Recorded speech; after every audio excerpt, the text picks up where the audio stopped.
최근 대한민국 국방과학연구에 새로운 전환점이 세워졌습니다. 우리 군이 전투기에서 공중 발사하여 마하 10에 이르는 극초음속으로 지상의 적 핵심 표적을 외과수술처럼 정밀 타격할 수 있는 공중 발사 탄도미사일, 즉 극초음속 공대지 유도탄 개발을 공식적으로 추진하고 있다는 사실이 확인된 것인데요. 주요 발사 플랫폼은 한국형 초음속 전투기인 KF-21로 자체 플랫폼이 왜 중요한지 다시 한번 새삼 느끼게 됩니다. 이 미사일은 러시아의 극초음속 미사일 킨잘에 비견되며 한국형 킨잘이라는 별칭으로 불리고 있는데, 단순히 신무기 개발을 넘어 동북아시아의 군사적 균형을 재정립하고 대한민국의 전략적 억제력을 다른 차원으로 끌어올릴 핵심 자산이라는 평가를 받고 있습니다. 일각에서는 단순히 미사일 하나 더 개발되는 거 가지고 뭔 난리냐 하실 수 있는데, 오늘 그 자세한 뒷이야기를 통해서 왜 KF-21 탑재 ALBM이 게임 체인저가 되는지 한번 살펴보겠습니다. Let's get it. 지난 8일 공군본부가 국회 국방위원회에 제출한 자료를 통해 공개된 이 사업의 목표는 명확합니다. 적의 고도화되고 다층적인 통합 방공망을 압도적인 속도와 예측 불가능한 기동으로 무력화시키고 핵과 미사일 기지 등 적의 전쟁 수행 의지를 꺾을 수 있는 가장 중요한 핵심 표적들을 위기 상황 또는 전시 초기에 신속 정확히 파괴하는 능력을 확보하는 것이죠. 쉽게 말해 절대 못 막는 펀치로 명치를 치겠다는 겁니다. 한국형 킨잘이 기존의 미사일과 차원을 달리하는 이유는 예측 불가능한 궤적과 공중 발사 방식이라는 두 가지 핵심 특성에 있습니다. 궤적이 예측 불가능한 건 초음속 활공체가 대기권 상층부를 활강하며 자유자재로 비행 경로를 바꾸기 때문입니다. 이것이 전통적인 탄도미사일과 가장 근본적인 차이인데요. 탄도미사일의 경우 로켓의 강력한 힘으로 대기권 밖 우주 공간까지 높이 솟아오른 뒤 이후에는 관성과 중력의 법칙에 따라 예측 가능한 포물속 궤적으로 목표를 향해 자유낙하합니다. 이 궤적은 발사 초기에 레이더로 탐지만 되면 목표 지점까지의 전체 경로를 정확하게 계산할 수 있죠. 물론 사실 그것도 막기 힘들지만 그럼에도 방어하는 입장에서는 요격 지점을 미리 산출할 수 있어 대응하기가 비교적 용이합니다. 그런데 극초음속 미사일은 대기권 상층부에서 분리된 후부터 완전히 다른 비행을 시작합니다. 바로 활공비행인데요. 이때부터 미사일은 글라이더처럼 대기와의 마찰과 공기 역학적 힘을 통해 수평에 가까운 낮은 고도로 비행하며 상하 좌우로 급격한 회피 기동을 할 수 있습니다. 방어자 입장에선 미사일이 계속해서 예상 경로를 벗어나 방향을 바꾸기 때문에 최종 목표 지점이 어디인지를 실시간으로 추적하기가 매우 어렵고 요격 미사일을 어느 방향으로 발사해야 할지 계산하는 것 자체가 현재 기술로는 거의 불가능에 가까운 것이죠. 그런데 이걸 공중에서 발사한다, 이건 또 다른 차원의 이야기입니다. 지상에 쭉 깔려있는 방공망의 기술을 오히려 역이용하는 방식인데요. 지상에 고정된 레이더는 수평선 너머의 낮은 고도로 접근하는 비행체는 탐지할 수 없는 거대한 사각지대가 필연적으로 존재합니다. 지구는 둥그니까요. 이때 공중 발사 방식이 바로 이 약점을 교묘하게 파고드는 것이죠. 예를 들어 KF-21에 탑재 후 발사하면 동해, 서해, 남해 등 영공과 공해상의 다양한 위치에서 적이 전혀 예상하지 못한 방향과 각도로 기습적인 공격을 감행할 수 있습니다. 사거리가 2000km에 달하니까 사실상 어디서 쐈는지도 파악하지 못할 가능성이 매우 높아요. 그러므로 적의 방공망이 밀집된 정면이 아닌 취약한 측면이나 후방을 자유자재로 공격할 수 있는 것이죠. 즉 예측 불가능한 궤적이라는 소프트웨어적 회피 능력과 공중 발사라는 플랫폼의 유연성이 결합되어 한국형 킨잘은 기존의 방어 체계로는 사실상 요격이 불가능한 강력한 비대칭 전략 무기로 탄생하게 되는 것입니다. 그것도 우리 손으로요. 사실 속도나 사거리 때문에 한국형 킨잘로 불리긴 하지만 사실상 그 기술적 뿌리는 이미 세계 최고의 성능을 입증한 KT즘에서 유래합니다. 사우디, 폴란드 등으로 수출돼 이제는 너무 유명한 KT즘은 지상에서 발사해 북한의 견고한 갱도 포병 진지를 파괴하기 위해 개발된 정밀 타격용 벙커버스터입니다. 강력한 고체 연료 엔진으로 빠르게 비행하며 수미터 두께의 두꺼운 콘크리트와 안반을 뚫고 들어가 내부의 목표를 정확히 파괴하는 능력으로 그 압도적인 성능을 이미 입증받았죠. 이러한 KT즘을 기반으로 공대지 미사일을 만든다는 것은 성공적으로 검증된 엔진, 탄두, 유도 기술 등 핵심 구성품을 접목하여 항공기 플랫폼에 맞게 최적화한다는 전략으로 높은 신뢰도를 그대로 이어갈 수 있는 가장 효과적인 방식이죠. 하나를 가르쳤더니 열을 깨우친 ADD. 그 결과 새롭게 개발되는 공대지 미사일 역시 KT즘의 핵심 장점인 요격이 어려운 빠른 속도와 지하시설을 파괴하는 강력한 관통력, 그리고 세계 최고의 명중률을 그대로 물려받을 수 있을 것입니다. 거기다 KF-21 플랫폼 덕분에 높아진 기동성과 생존성은 덤. 한국형 ALBM이 KT즘에서 기반한다면 러시아 킨잘은 이스칸데르에서 기반하는데요. 러시아 이스칸데르 역시 뛰어난 미사일이지만 한국 미사일과 가장 큰 차이가 있는 것이 바로 CEP 원형 공상 오차 부분입니다. 이스칸데르 미사일은 기본적으로 러시아판 GPS인 글로나스와 관성함법 장치를 이용해 목표 지점 근처까지 날아갑니다. 이는 미사일을 목표 지역까지 유도하는 데에는 효과적이지만 마지막 순간에 발생하는 미세한 오차를 스스로 보정하는 데에는 명백한 한계가 있을 수밖에 없죠. 이에 CEP는 10m. 반면 KT즘과 같은 한국의 최신 미사일들은 GPS INS는 기본에 종말 단계용으로다가 영상 레이더 유도 시커까지 듀얼로 탑재하고 있습니다.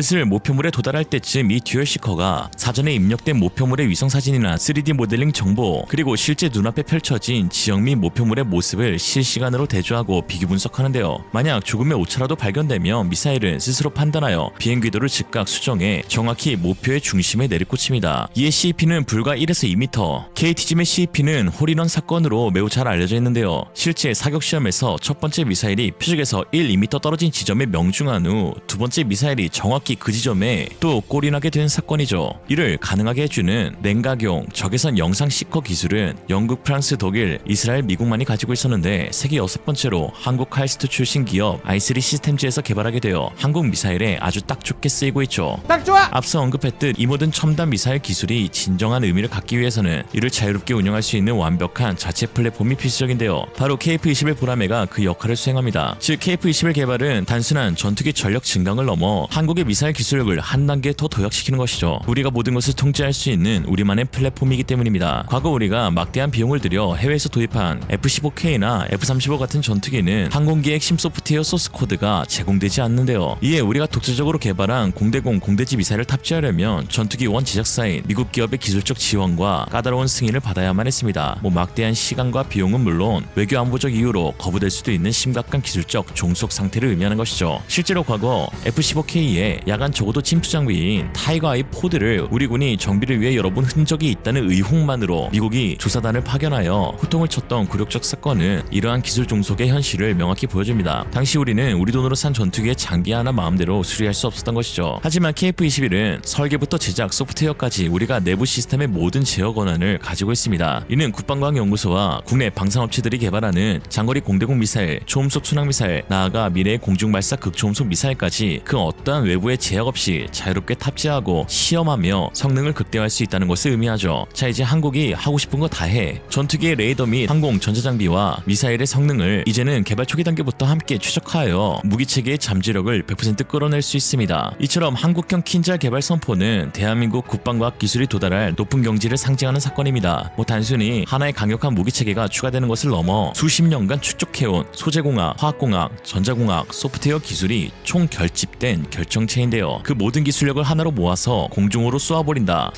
미사일을 사랑하지 않을 수 없네요. 대한민국이 미사일 개발을 선포했다는 것은 사실상 체계 개발의 가장 어려운 고비를 넘고 성공을 눈앞에 두고 있다는 의미와 같습니다. 이게 오바가 아니라 실제로 과거 한미 미사일 지침과 개정이 풀리자마자 현무4, 현무5, 고체연료 발사체, 누리호, SLBM과 같은 세계 최고 수준의 미사일을 즉시 선보였던 것이 이를 증명하죠. 마치 기다렸다는 듯이 1, 2년 사이로 새 미사일이 쏟아졌으니 말입니다. 한국형 킨잘 역시 그 연장선상에 있는데요. 이에 앞으로 미래가 더욱 기대되는 미사일 강국 한국, 기술진들의 노고에 무한한 존경을 표하며 오늘도 파이팅입니다. 오늘의 한 줄 평, 한국은 쏘는 건 다 잘하는데 심지어 밥도 쏜다고 한다. 이생으로 리얼리즘이었습니다. 여러분의 생각은 어떠신가요? 현명하고 지혜로운 여러분의 의견을 지금 댓글에 남겨주세요.